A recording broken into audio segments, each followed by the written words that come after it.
They lost the war in 1971, but half a century later, they're trying to win the peace by poisoning it. Pakistan's shadow is creeping back into Bangladesh, not with tanks or treaties, but with intelligence operatives, radical clerics, diplomatic smokescreens, and a rising tide of Islamist fervor. Because sometimes those who break free find themselves shackled again, not by bullets, but by backroom bargains, not by generals, but by men in suits with clean hands and dirty agendas. Bangladesh is slipping into the shadow once more, not through invasion, but through infiltration. A quiet coup is unfolding in Dhaka, and behind it, Pakistan's deep state, Bangladesh's old ghosts, and Western powers that have stopped paying attention. Is Bangladesh being recolonized to destabilize India? And if so, who's really in charge? The protests that rocked Bangladesh weren't just about quotas.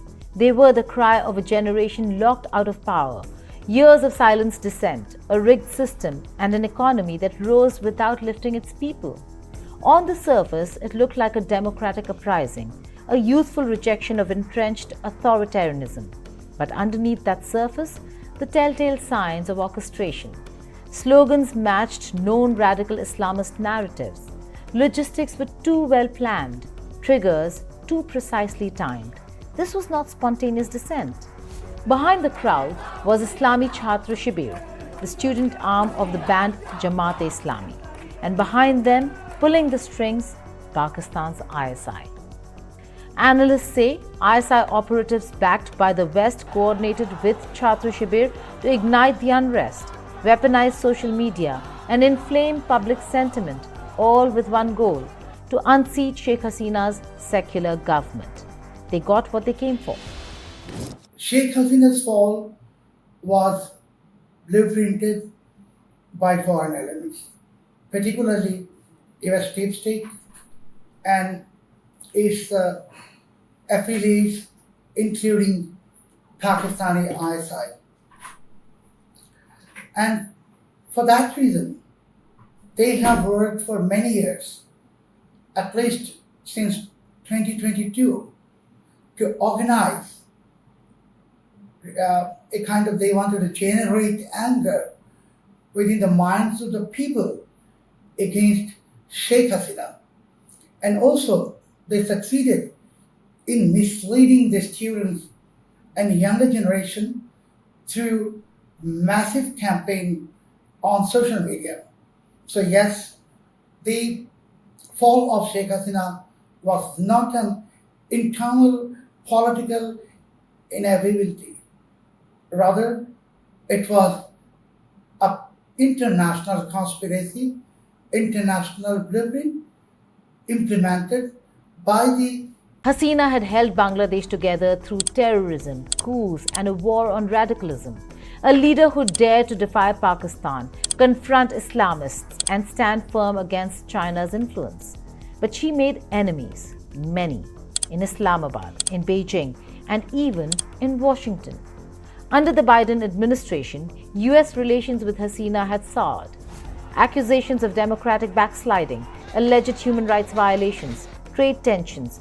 Behind closed doors, reports emerged of US-backed pressure campaigns, funding opposition voices, sanctioning Hasina's close aides, and mobilizing diplomatic pressure through multilateral platforms. The final nail? Job quota protests that burned Bangladesh, resulting in over 1,400 deaths. It worked.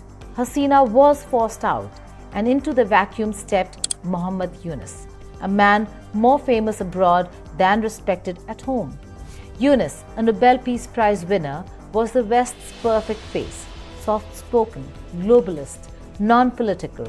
But that illusion faded quickly, because under Yunus, the door that Hasina had locked, the door to radical Islam, was flung wide open. The last year regime change brought in Bangladesh was a repetition of US deep state template in Iraq. Exactly what happened in Iraq, similar thing has happened in Bangladesh. And in Iraq, we have seen how Islamists were empowered and even were put into power. So this is also happening here in Bangladesh. It doesn't matter what Yunus decides, what Yunus thinks. He has to only follow the playbook, the guidance of his employers. And that's why the prime agenda of the employers of Yunus, particularly the Pakistani ISI, is to destroy the secular fabric of Bangladesh and plant Islamist ideologies in this country. And this is now happening here in Bangladesh. Jamaat-e-Islami, banned for decades, was quietly rehabilitated. Islamist networks that were suppressed under Hasina began operating openly. Jamaat al-Mujahideen Bangladesh, Harkat al-Jihad al-Islami, Ansarullah Bangla team, Chhatra Shibir re-emerged on university campuses. Radical preachers returned to Friday pulpits. And in the shadows, the ISI returned. On the 21st of January 2025, Major General Shahid Amir Afsar of Pakistan's ISI landed in Dhaka. The official reason? Medical cooperation. The real reason? Strategic coordination. One meeting in particular raised eyebrows, even alarm bells. Afsar met Paresh Barua, leader of the United Liberation Front of Assam, or ULFA, a separatist insurgency that has plagued northeast of India for decades, particularly the state of Assam. Barua, imprisoned under Hasina's orders, is now allegedly in talks with Pakistan's intelligence services. Why? Because ULFA offers what ISI needs, a backdoor into India. ULFA isn't the only piece. Pakistan is assembling a regional jigsaw, using Bangladesh as its base. Chhatra Shibir for street mobilization, JMB for terror logistics, Rohingya youth as disposable foot soldiers.